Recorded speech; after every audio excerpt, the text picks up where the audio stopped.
We're doing a little bit of a chatty video today because it's been a long day. We were up north for a few days up at my mom's house, and then we drove home today. I'm just gonna do a quick video this week because it is almost 7:40. I am tired from driving. If you're new here, my name is Kiera. I've had stage 4 cancer twice. I went through a bone marrow transplant, lots of chemo, lots of radiation. Now I'm a certified personal trainer, nutritionist, some other things, lots of other things. I like to help cancer patients or people that are just moving out of a tough time in their life and trying to get healthier, be able to do that in an actual realistic way, and not like a 12-week program, not like a unrealistic you don't eat Oreos type of situation, because that's not realistic at all. Okay, I have to turn off my AC every time I film. Well, anytime I film like a sit down, because when I was editing the last one, it was so annoying to me to have to go through and fix it. But yeah, that's who I am, that's what I do, that's what I like to help people with. Today I want to talk about the 3 things that I do to protect my mental health. My number one thing is that I go to therapy even if I am not like in a crisis. So I'm to the point now where I go about once a month, or I just like check in with my therapist at least once a month. Sometimes it could be more depending on what's going on, but generally that's what I do.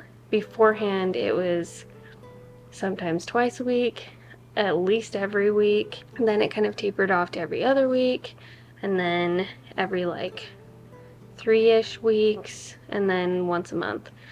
So that's kind of where we're at now. And sometimes there will be like a few months where we check in via email, or I don't schedule like a full-on appointment, but I'm still like touching base in some way once a month. That's one of the best things that I've done, because it really helps just push out all of the stuff. Like, you give all of your crap to someone who doesn't judge you for it, and you have a relationship with them, but you don't. When you unload on your spouse or you unload on your friends, like, it's a continued story, versus when you can take it to therapy, you dump it all there and you like walk away. It's just really nice to unload garbage, you know? Or just like things that are stressing you out. Number 2 is after 8 p.m. I only do my want to do's, not my to do's, if that makes sense. And I've been doing this since my husband was deployed, because I knew that I could just keep going and going and going with all the things that had to be get done. And I just didn't want to do that to myself. So, and I've just continued it on since. So as soon as 8 p.m. hits, so in 15 minutes, I am done. Like, unless something 100%, someone will like die if I don't do it. That's a little extreme, but that's the like kind of mindset I have to give myself, because I would just keep going and going and going forever. I stop all the things I have to do and just do the things I want to do.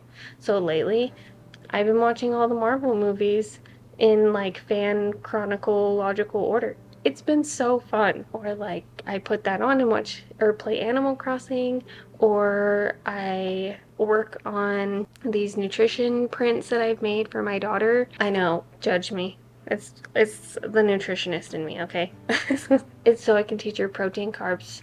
I didn't make a fats one because, in my opinion, fats kind of get allocated naturally on a plate. But at some point, I'll make that, because that one's harder for a little kid. Because, like, avocado is a fat, but also technically a fruit.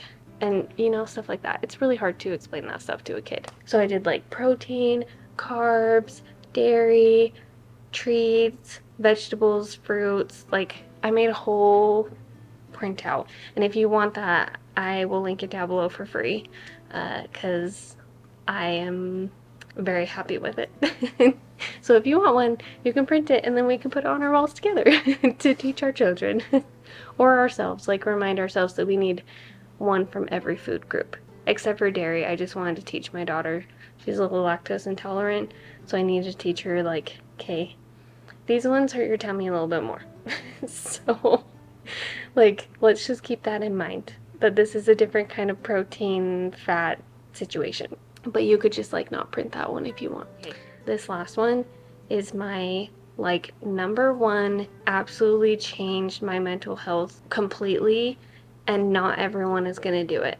I have yet to talk to somebody who actually, when we talk about this, actually does it.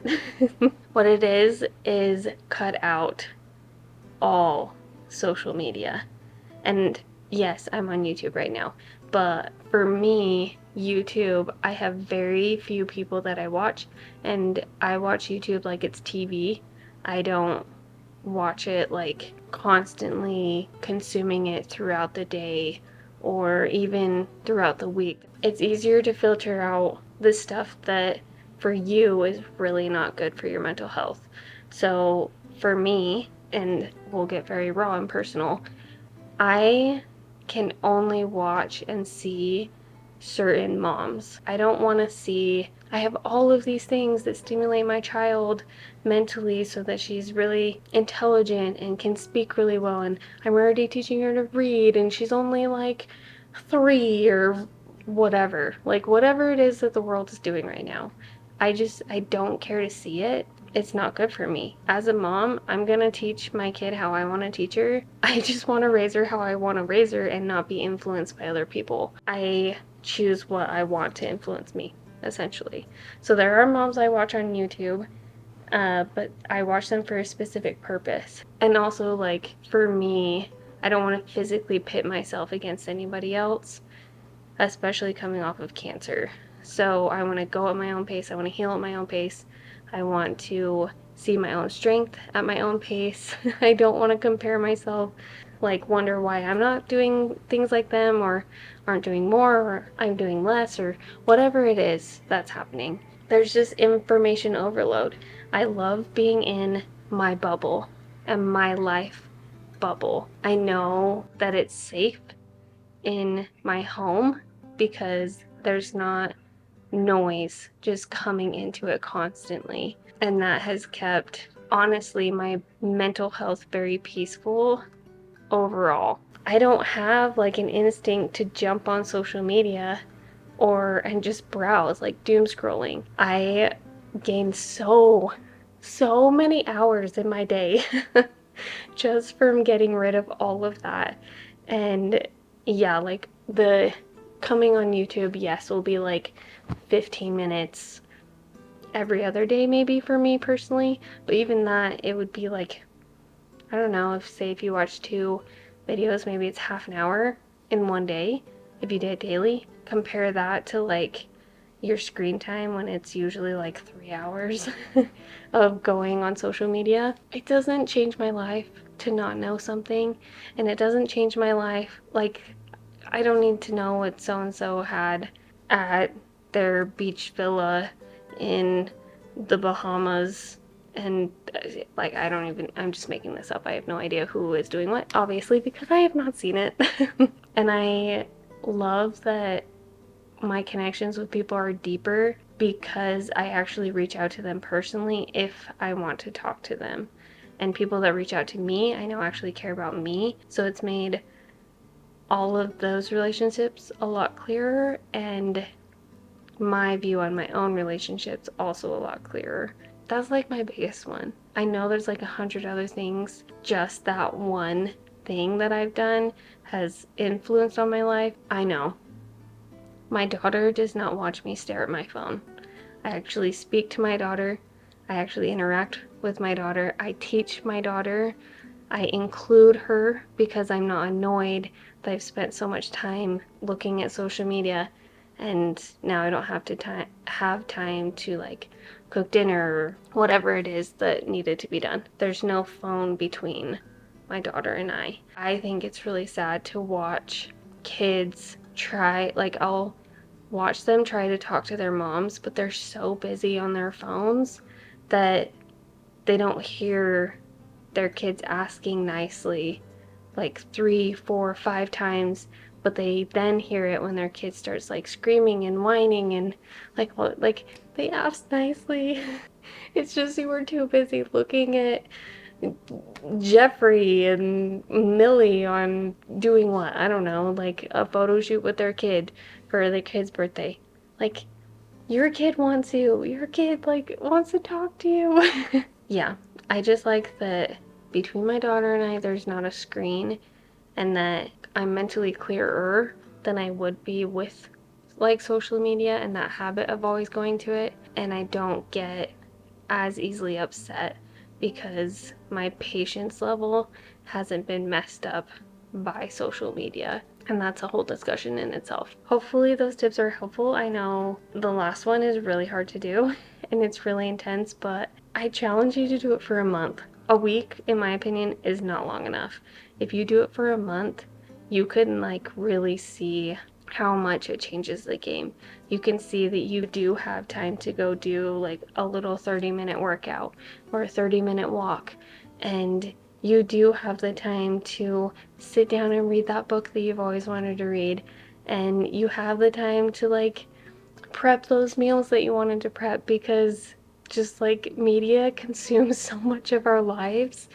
And I know it's really hard to be disciplined in not letting it consume your life and taking over and pushing your emotions this way and that. If you do it for a month, please come back on my video in a month from now and tell me how it went.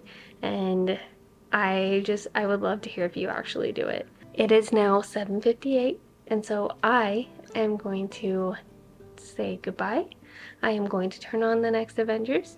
I am going to bake some cookies because I always keep Oreo chocolate chip cookie dough in the freezer. And I am going to relax. Actually, I'm going to shower first because the car, I just feel icky. So yeah, thanks for being here. Sorry if that was a little intense, but it's just the things that I do. So I hope you come back next week, and thanks for hanging out with me with this little pocket of your day. Bye.